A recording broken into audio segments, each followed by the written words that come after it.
Fala, nação rubro-negra, sou eu, Fabrício Lopes, aqui do nosso canal Resenha Rubro-Negra. Quero começar esse vídeo desejando que você tenha uma excelente semana. Muitos de nós estamos aí pegando esse feriadão, porque amanhã, no dia 2, é feriado e tem jogo do Mengão, queridão, às 16 horas, horário de Brasília, contra a equipe do Atlético do Paraná. Nesse vídeo, eu vou falar com vocês sobre o Mengão, queridão, sobre esse jogo contra o Atlético do Paraná.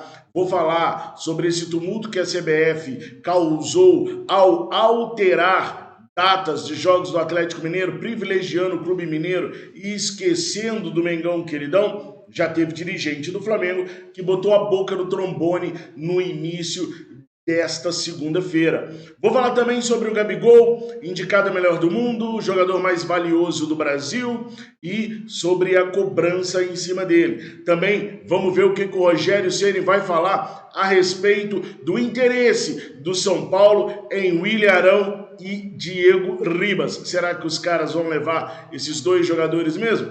Mas antes eu quero falar com vocês sobre o OneFootball, o maior e melhor aplicativo de futebol do mundo. Com o OneFootball vocês podem assistir ao campeonato alemão ao vivo e com imagens. Também podemos ver o scout dos jogos do Mengão, queridão. Os números que eu utilizo no show do intervalo e também nos pós-jogo são sempre do OneFootball, que vem sempre perfeitinho com todos os números. Pessoal, tem para iOS e Android e é 100% de graça. O link está aqui na descrição dos nossos vídeos. Clica, mas clica com força, que é para mostrar para o OneFootball a força da nação rubro-negra e o quanto os inscritos do canal Resenha Rubro-Negra apoiam o nosso canal. Valeu? Então vamos lá. Vamos começar falando então sobre essa questão da CBF com o Flamengo e vice-versa. A CBF andou alterando algumas datas de jogos do Atlético Mineiro que privilegiam a equipe mineira. Por exemplo, os caras teriam que jogar no dia 14 de novembro contra o time do Bahia lá em Salvador. A CBF foi e adiou esse jogo do Atlético. Dia 14 de novembro é data FIFA. Se o Atlético Mineiro jogasse contra o Bahia em Salvador nessa data, o Atlético não teria seus jogadores convocáveis, pois eles estariam servindo suas respectivas seleções nas eliminatórias para a Copa do Mundo. Já o Flamengo vai jogar contra o São Paulo e não vai ter Arrascaeta e Maurício Isla nesse mesmo dia 14 de novembro. E para o Flamengo não houve adiamento. Também temos aí o caso da antecipação do jogo do Atlético do Paraná, da quarta para terça-feira contra o Atlético Mineiro, na semana em que o Atlético do Paraná tem que jogar a final da Sul-Americana contra o Bragantino. E, portanto, tem que chegar a Montevidéu alguns dias antes. Como esses dias batem muito com o jogo contra o Atlético Mineiro, provavelmente o Atlético do Paraná vai mandar o Sub-20, uma equipe C, para jogar contra o Atlético Mineiro. E isso está revoltando todo mundo, porque o Atlético vai ter mais facilidades para poder enfrentar a equipe do Atlético do Paraná. Enquanto isso, o Flamengo vai ter que mandar um time C para jogar contra o Sport, porque não houve até agora um adiamento desse jogo do Flamengo. Bom, por isso, o BAP, o Luiz Eduardo Baptista, vice-presidente de Relações Externas no Flamengo, botou a boca no trombone nesta manhã de segunda-feira. Espia só. O dirigente rubro-negro disse o seguinte: Flamengo ainda tem que jogar 13 partidas, o Atlético Mineiro apenas 12. Temos insistido com a CBF para mudarem o final do Brasileiro para o dia 15 do 12, pois teríamos 14 datas. Acabando o dia 9, favorece o Atlético Mineiro, porque o Flamengo terá feito 13 jogos em 39 dias e o Atlético 12 em 15 dias. Então o dirigente está dizendo aí que o Flamengo está pleiteando um aumento do Campeonato Brasileiro, uma extensão do Campeonato Brasileiro até o dia 15 de dezembro. Assim teremos mais datas, o Flamengo jogaria de maneira mais espaçada e não seria tão prejudicado quanto está sendo. O Flamengo faria... Gente, fazer 13 jogos em 39 dias é o cúmulo, tá? É jogo pra caraca. Enquanto isso, o Atlético faria 12 em 45. Claro que iria privilegiar o Atlético Mineiro em detrimento do Flamengo, né?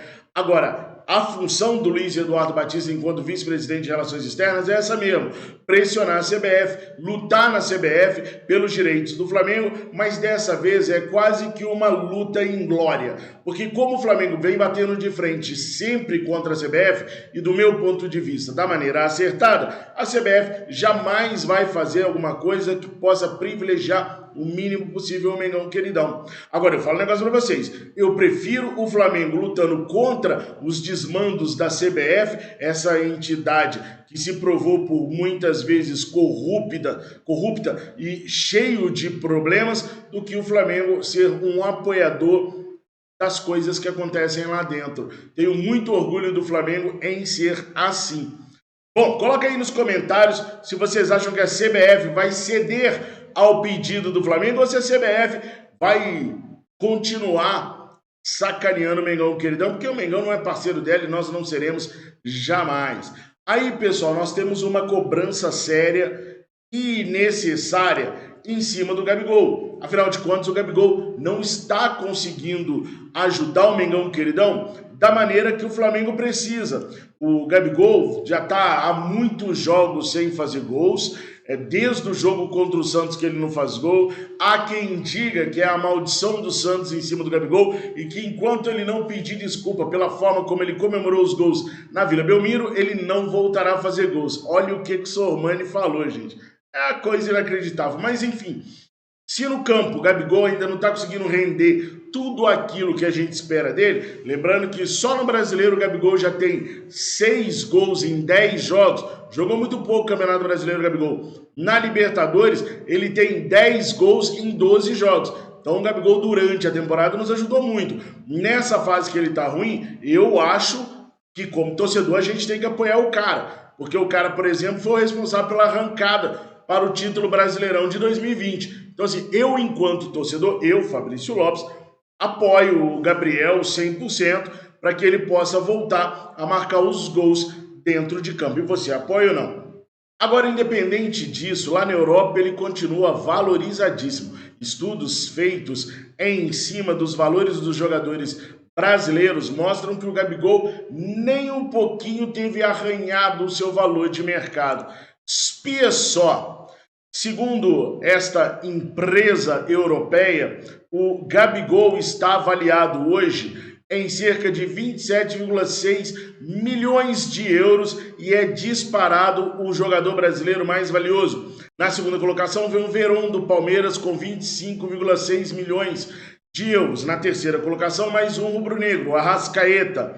Na quarta colocação, vem aí mais um jogador do Mengão queridão, o Abreu dos Santos. Eu duvido que vocês saibam quem é Abreu dos Santos. Eu vou esperar um pouquinho para ver se vocês sacam quem que é. Descobriu não? Eu conto para vocês. É o Pedro Guilherme Abreu dos Santos. Ah, não sabia, né? Pois é, o Pedro aí muito bem avaliado também por essa empresa que colocou os top 10 jogadores mais valiosos da Série A do Campeonato Brasileiro. Depois vem o Gabriel Menino do Palmeiras, o Kennedy, que é do Chelsea, está emprestado no Flamengo, Patrick de Paula, o William do Corinthians, só então aparece o jogador do Atlético Mineiro, que é o Zaratio, e depois o Pierre do Grêmio, para vocês verem então que o Gabigol está muito bem avaliado. Tão bem avaliado que ele inclusive está na lista dos 30 melhores jogadores do mundo, concorrendo inclusive com Cristiano Ronaldo, Lionel Messi e outros tantos jogadores aí, a melhor do mundo desta temporada. Mas não vai, né? Não tem como.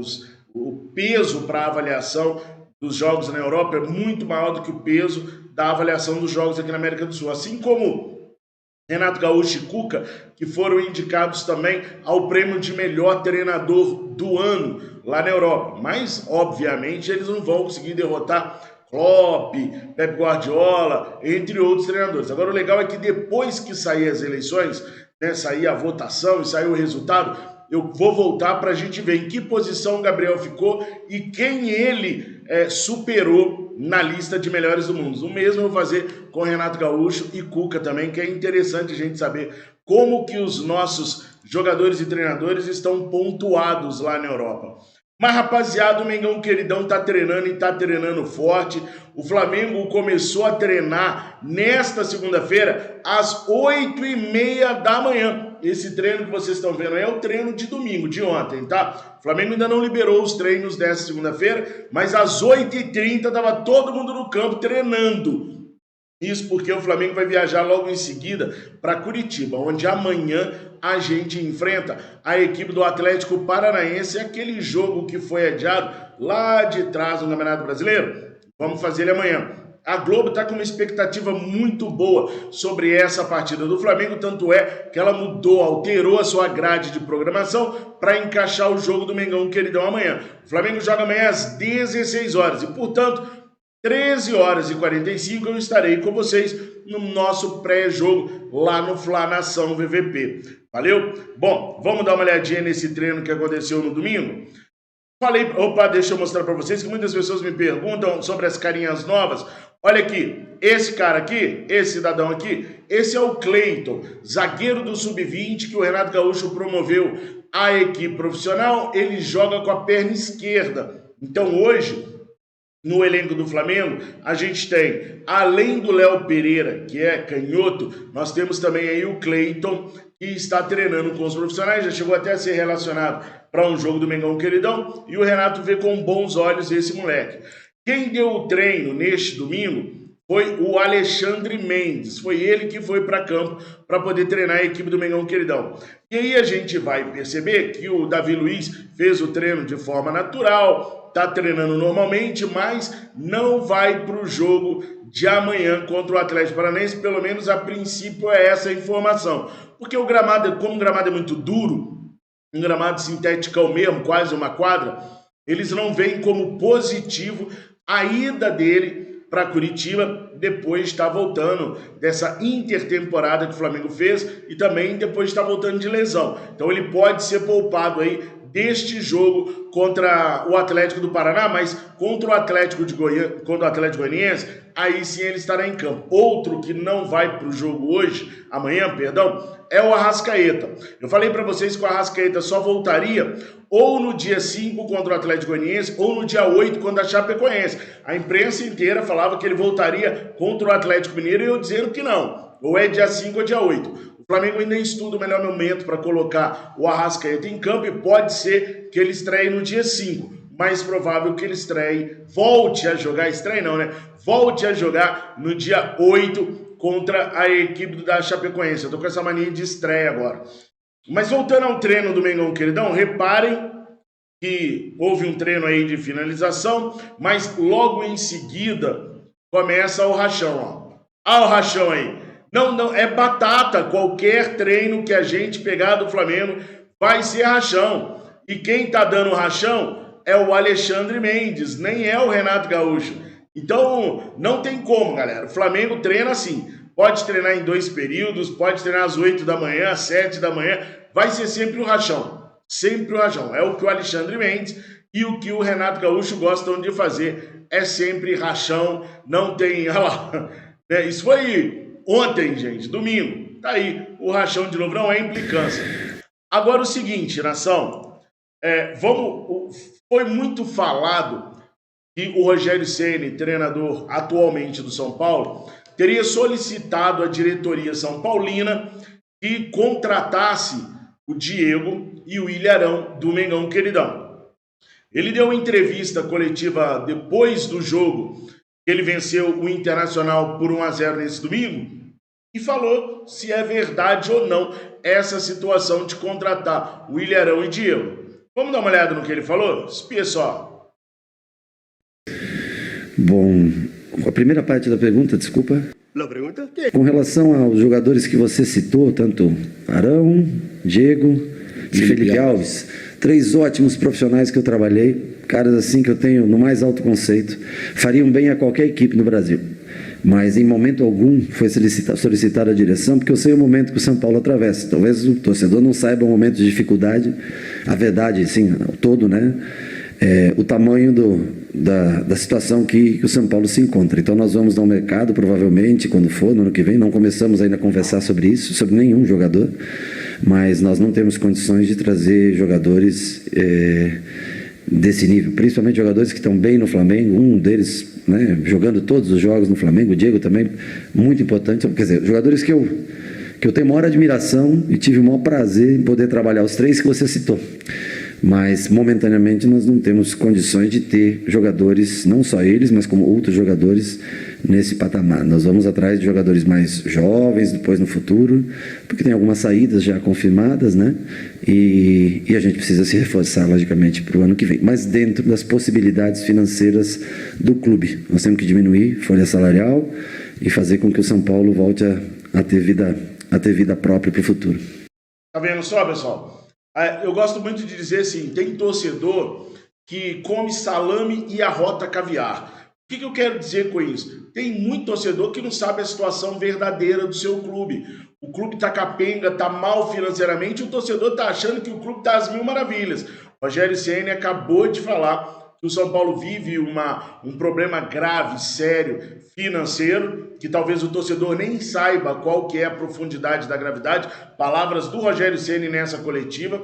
O mesmo acontece lá com o Corinthians, mais G menos G nós vamos ficar sabendo, e que eles não têm condições de contratar. O Ilharão é invendível, é imprestável e invendível. Não se empresta o Ilharão e não se vende o Ilharão para ninguém. Já o Diego tá fora aí do time há muito tempo, não está conseguindo render. Há uma crescente nas redes sociais pedindo, inclusive, que não se renove com o Diego, que ele não tem condições de renovar. Eu acho que poderia renovar até o Campeonato Carioca e fazer uma festança de despedida para ele, um monte de placa, um monte de homenagem, e chega, porque realmente dentro de campo ele não rende, já vai fazer 37 anos e acaba tomando a vaga de outros jogadores mais jovens no Flamengo. O Flamengo precisa rejuvenescer o elenco, e se a questão da experiência dele, da liderança dele é tão importante, que o Flamengo o mantenha, como manteve o Juan, em outra função, que não na função dentro de campo. O que vocês acham sobre isso? Eu peço para que você deixe aquele likeão que ajuda muito o nosso canal, se inscreva se não for inscrito, compartilhe os vídeos da família Resenha Rubro-Negra nas suas redes sociais. Tamo juntos, 19 horas eu volto aqui com o fechamento das informações do dia do Mengão. Queridão, fiquem com Deus, saudações Rubro-Negra.